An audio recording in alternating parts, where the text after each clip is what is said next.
ఢిల్లీలోని రాష్ట్రపతి భవన్లో కనిపించిన ఓ మిస్టరీ యానిమల్ ఇప్పుడు సోషల్ మీడియాలో హాట్ టాపిక్ గా మారింది. నిన్న రాష్ట్రపతి భవన్లో ప్రధాని మోదీ, కేంద్ర మంత్రుల ప్రమాణ స్వీకారం అంగరంగ వైభవంగా జరిగింది. ఈ ప్రమాణ స్వీకారానికి దేశంలోని ప్రముఖులు సహా సార్క్ దేశాల అధినేతలు హాజరయ్యారు. అయితే ఈ వేడుకలో ఓ మిస్టరీ యానిమల్ సంచరించడం ఇప్పుడు సోషల్ మీడియాలో వైరల్ గా మారింది.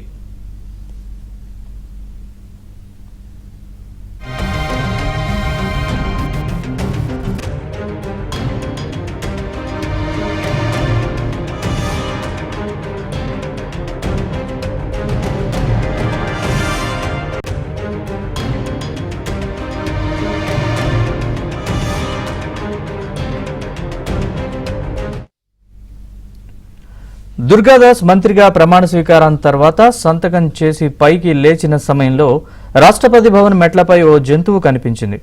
అలాగే అజయ్ టంటా ప్రమాణ స్వీకారం చేసిన సమయంలోనూ అది కనిపించింది. ఆ జంతువు ఏంటనే దానిపై జోరుగా చర్చ జరుగుతోంది.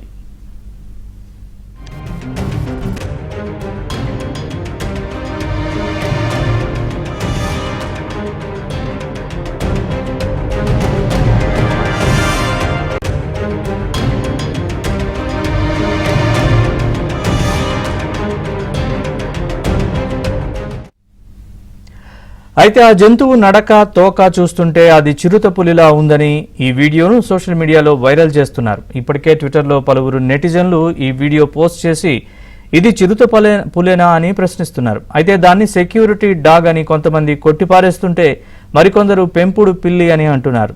సెక్యూరిటీ డాగ్ అయితే కేంద్ర మంత్రివర్గ ప్రమాణ స్వీకారం జరుగుతున్న సమయంలో అలా ఎలా వదిలేస్తారని మరికొంతమంది ప్రశ్నిస్తున్నారు.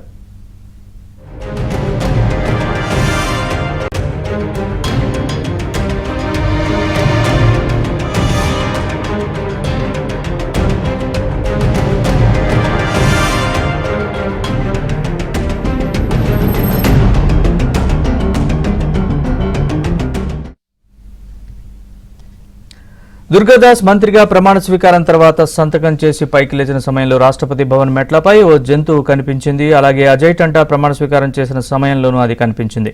ఆ జంతువు ఏంటనే దానిపై జోరుగా చర్చ జరుగుతోంది. ఇదే అంశానికి సంబంధించి మరింత సమాచారాన్ని మా ఢిల్లీ బ్యూరో చీఫ్ కృష్ణని అడిగి తెలుసుకుందాం. కృష్ణ, నిజంగా అందులో ఉన్నదా జంతువు లేదా ఏదన్నా వైరల్ అవుతున్న వాటిలో వాస్తవం ఎంత? దీనికి సంబంధించిన పూర్తి అప్డేట్స్ చెప్పండి. నరేష్, ప్రస్తుతం దీనిపైనే అంతా చర్చ జరుగుతుంది. రాష్ట్రపతి భవన్ వర్గాలు కూడా దీనిపైన ఎటువంటి వివరణ ఇంకా ఇవ్వలేదు. సోషల్ మీడియాలో అయితే ఇది ట్రోల్ అవుతుంది, అదే పెద్ద సంచలనం అవుతుంది. అసలు ఏంటి, అసలు ఎందుకు అది అట్లా ఉంది, అసలు ఎవరైనా మార్ఫింగ్ చేశారా అంటే అసలు ఒరిజినల్ వీడియోలు కూడా అవి అట్లాగే ఉన్నాయి. మరి ఒరిజినల్ వీడియోలో రాష్ట్రపతి భవన్ లో అది డీడీ ప్రసారం చేసినటువంటి ఆ వీడియోల్లోనే ఇవి ఉన్నాయి. వాటి నుంచి తీసే ఈ సోషల్ మీడియాలో అందరూ కూడా వైరల్ చేస్తున్నారు.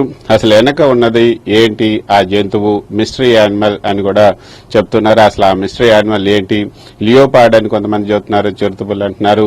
లేదు, అది పెంపుడు జంతువుల్లో పెట్ యానిమల్, ఒక పెద్ద డాగ్ లాగా, అంటే పెద్ద డాగ్ అయి ఉండొచ్చు, లేదా పెద్ద పులి అయి ఉండొచ్చు, చిన్న పిల్లి అయి, అంటే ఇప్పుడు పెద్దగా పిల్లిలు కూడా పెంచుకుంటూ ఉన్నారు. సో అట్లాంటివి ఏదైనా పెద్ద పిల్ల అని కూడా అంటూ ఉన్నారు. కానీ దీనిపై మాత్రం రాష్ట్రపతి భవన్ ఇంతవరకు కూడా నోరు విప్పలేదు. ఇద్దరు మంత్రులు, ఒకరు ఉత్తరాఖండ్ కు సంబంధించినటువంటి మంత్రి ఎవరైతే ఉన్నారో అజయ్ టంటా, బీజేపీకి సంబంధించినటువంటి వ్యక్తి, ఎస్సీ అల్మోరా నియోజకవర్గానికి సంబంధించి ఉత్తరాఖండ్ కు సంబంధించినటువంటి ఒక మంత్రిగా ప్రమాణ స్వీకారం చేస్తున్న సమయంలో అజయ్ టంటా ఈ సంఘటన జరిగింది. మరో వ్యక్తి మధ్యప్రదేశ్ నుంచి ఎంపీగా గెలుపొందినటువంటి దుర్గాదాస్, ఆయన కూడా మంత్రిగా ప్రమాణ స్వీకారం చేసి సంతకం చేస్తున్న సమయంలో ఇది జరిగింది. ఆయన కూడా ఎంపీ ఎస్టీ నియోజకవర్గం, ఎస్టీ నియోజకవర్గం యొక్క బోటల్ నియోజకవర్గం నుంచి గెలుపొందారు, మధ్యప్రదేశ్ నుంచి. సో వీరిద్దరూ మాత్రం వాళ్ళు ప్రమాణ స్వీకారం చేసేటప్పుడు ఈ యొక్క వెనక ఈ విధంగా కనిపించడం, ఈ జంతువు ఏంటి అన్న దానిపైన సర్వత్రా అందరూ కూడా చర్చ అయితే జరుగుతుంది. రాష్ట్రపతి భవన్ దృష్టికి కూడా ఈ యొక్క వీడియో వైరల్ అవుతున్నటువంటి వీడియో వెళ్ళింది. కానీ వాళ్ళు ఇంకా ఇంతవరకు అయితే పెదవిప్పలేదు. ఒకవేళ పెంపుడు జంతువులు ఏదైనా ఉన్నా లేకపోతే అవి ఏదైనా ఉన్నప్పటికీ కూడా అలా వదిలేయటానికి వీల్లేదు. దేశాధినేతలు విదేశాలకు చెందినటువంటి నేతలంతా కూడా అక్కడికి వచ్చారు. అటువంటి సమయంలో ఎదుగా నిర్లక్ష్యం వహించడం ఏంటి? నిజానికి ఎక్కడైతే ఈ జంతువు సంచరిస్తుందో మిస్టీరియస్ యానిమల్ అక్కడి నుంచే రాష్ట్రపతి ఈ యొక్క కార్యక్రమానికి వచ్చారు. ఆ వచ్చినటువంటి దారిలోనే అది కనిపించడం అనేది ఇప్పుడు కొంత చర్చనీయాంశమైంది. దీనికైతే మరి రాష్ట్రపతి భవన్ వర్గాలు ఎటువంటి వివరణ ఇస్తారనేది కూడా చూడాలి. ఇప్పుడు ఇది నేషనల్ మీడియాలో అదేవిధంగా సోషల్ మీడియాలో కూడా ఇది వైరల్ అవుతుంది. మరి కొద్దిసేపట్లో దీనికి సంబంధించి కొంత వివరణ వచ్చే అవకాశం అయితే ఉంది. Right Krishna, thanks for the update.